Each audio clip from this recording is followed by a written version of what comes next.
Hello বন্ধুরা, আজকে আমি আপনাদের সামনে ব্রোকলি আলু দিয়ে মটরশুঁটি দিয়ে একটা তরকারি বানাবো, সেই রেসিপি নিয়ে হাজির হয়েছি। তো রেসিপিটা আপনারা দেখুন। এখানে ব্রোকলি নিয়ে নিয়েছি। আমি আজকে ব্রোকলি দিয়ে আলু দিয়ে মটরশুঁটি দিয়ে একটা তরকারি করব। আমি এখানে ব্রোকলি কেটে নিয়েছি, আর এখানে মটরশুঁটি নিয়ে নিয়েছি, আলু নিয়ে নিয়েছি, আর টমেটো নিয়ে নিয়েছি। এবার আলুগুলো আমি ভেজে নেবো। সে কড়াইটা গরম হয়ে গেছে, এবার কড়াই আমি তেল দিয়ে দিচ্ছি। একটু হালকা হালকা করে সব ভেজে নিই, আলু ব্রোকলি সব হালকা হালকা করে ভেজে নেবো। একটু হলুদ দিয়ে দিলাম।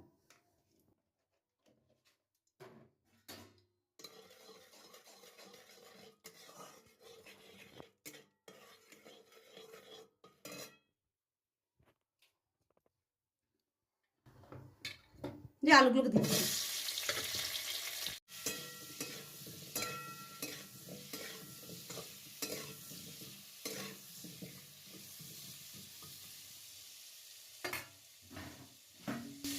ঢেকে দিচ্ছি, ঢেকে দিলে তাড়াতাড়ি হয়ে যাবে।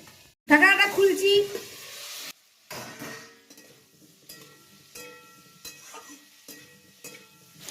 এটা আমার হয়ে গেছে, তুলে নিচ্ছি। এটাকে এটা হালকা ভাজা হয়ে গেল, বেশি ভাজবো না, হালকা করে ভেজে নেবো।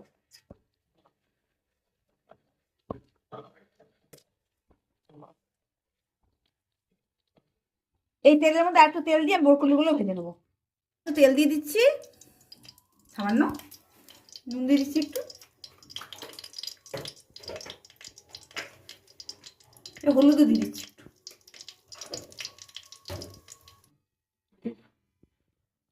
এই ব্রোকলিগুলোকে হালকা করে ভেজে নেবো। আমার তো ব্রোকলি খেতে খুব ভালো লাগে, প্রচন্ড ভালো লাগে।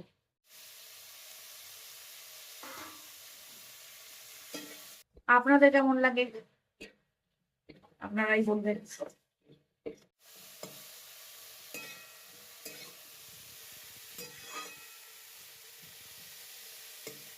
ভাজা হয়ে গেছে আমার, এবার নামিয়ে দেবো।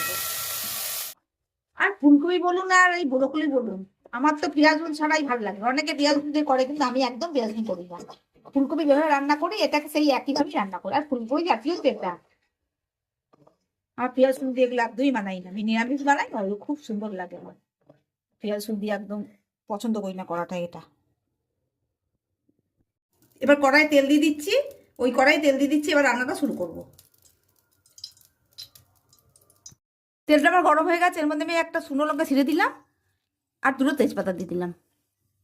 এগুলো একটু হয়ে যাক, ভাজা হয়ে যাক, তাই এর মধ্যে আমি জিরে দিয়ে দেবো।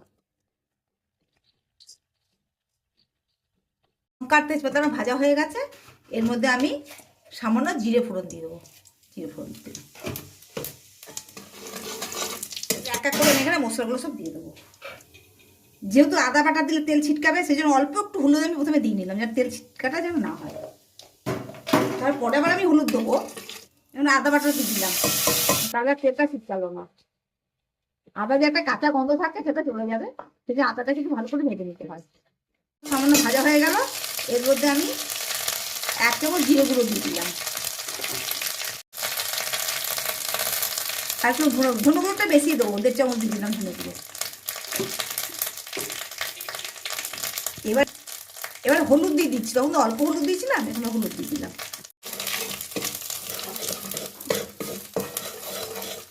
এই মশলাগুলো ভালো করে ভেজে নিতে হবে আমাকে। সামান্য জল দিয়ে দিলাম।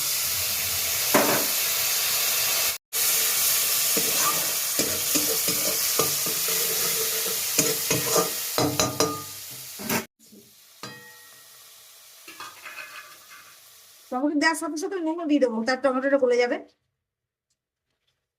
পরিমাণ মতো আমি নুন দিয়ে দিচ্ছি।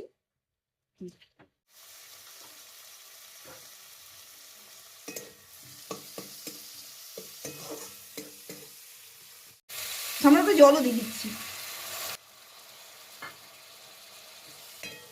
টমেটো একটু গলে যাক। আমি তরকারিটা কাঁচা লঙ্কা দিয়ে করবো, সেটা 4টে কাঁচা লঙ্কা কেটে ভেঙে আর দিয়ে দিলাম। টমেটোটা গলে যাক, তারপরে আমি আলু আর ফুলকপিটা না, টমেটোটা গলবে ততক্ষণ আমাকে এটাকে কষাতে হবে। এটা কষে গেলেই তখন আমি ব্রোকলি আর আলুটা এর মধ্যে দিয়ে দেবো। ঠিক আছে, এর মধ্যে আমি মটরশুঁটি দিয়ে দিচ্ছি। মটরশুঁটি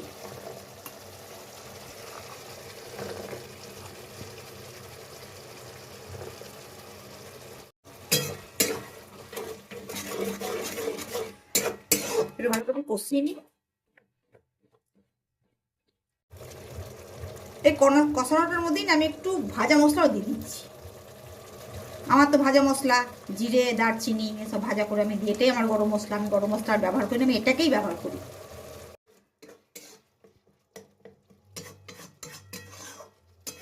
দেখুন টমেটো আমার একদম গলে গেছে, আর মশলাটাও কষানো হয়ে গেছে, মশলাটা তেল ছেড়েও গেছে।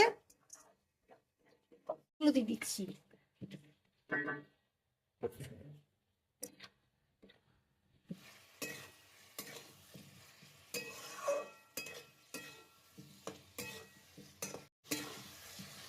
এবার ব্রোকলিগুলো দিয়ে দিলাম, ব্রোকলি ভাজাগুলো দিয়ে দিলাম। এগুলো সব হলে একটু কষিয়ে নেবো।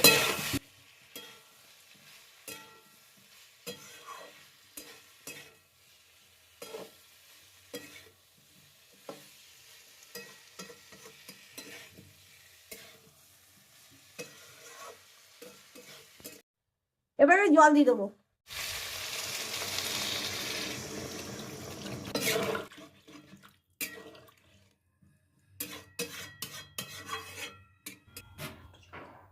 আর একটু জল দিয়ে দিলাম, কারণ আলুগুলো সেদ্ধ হবে তো। এবারে ঢেকে দিচ্ছি, এটা সেদ্ধ হোক।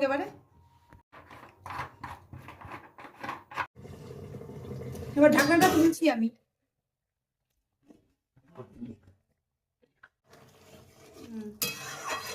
একটা জল ফুটিয়ে গেছে, আলুগুলো দেখে নিচ্ছি, আলুগুলো সেদ্ধ হয়ে গেছে।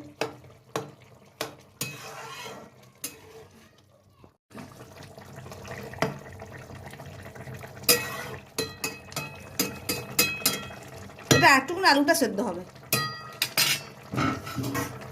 আরেকবার আমি একটু ঢেকে দিচ্ছি।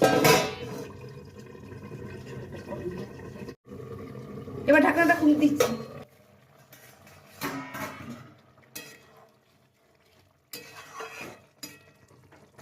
এবার আলুগুলো খুব সুন্দর সেদ্ধ হয়ে গেছে, তখন একটু কম হয়েছিল, এবার একদম সেদ্ধ হয়ে গেছে, একদম সেদ্ধ হয়ে গেছে।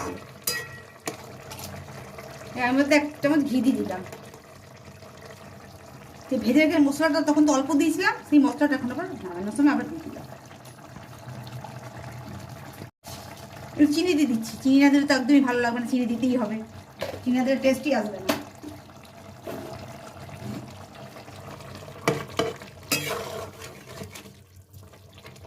এখন একটু ঝোল ঝোল আছে, আর একটু শুকোলেই আমি নেমে দেবো।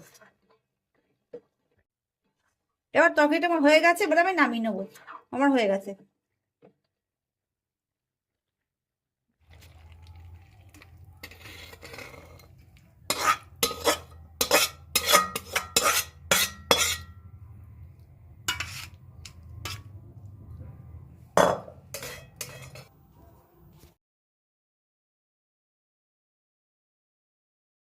দেখলেন তো বন্ধুরা, খেয়ে বানালাম, খুবই সোজা, আপনারা বানাবেন। আর ব্রোকলি খেতে তো আমার খুবই ভালো লাগে, আপনাদের কেমন লাগে জানাবেন। আর এই ভিডিওটা যদি আপনাদের ভালো লাগে থাকে অবশ্যই লাইক করবেন, শেয়ার করবেন, সাবস্ক্রাইব করে দেবেন। তাহলে বন্ধুরা সুস্থ থাকবেন, ভালো থাকবেন। তাহলে আজকের মতো বিদায় নিচ্ছি, অন্য কোনো দিন অন্য কোনো রেসিপি নিয়ে আপনাদের সাথে হাজির হবো। নমস্কার।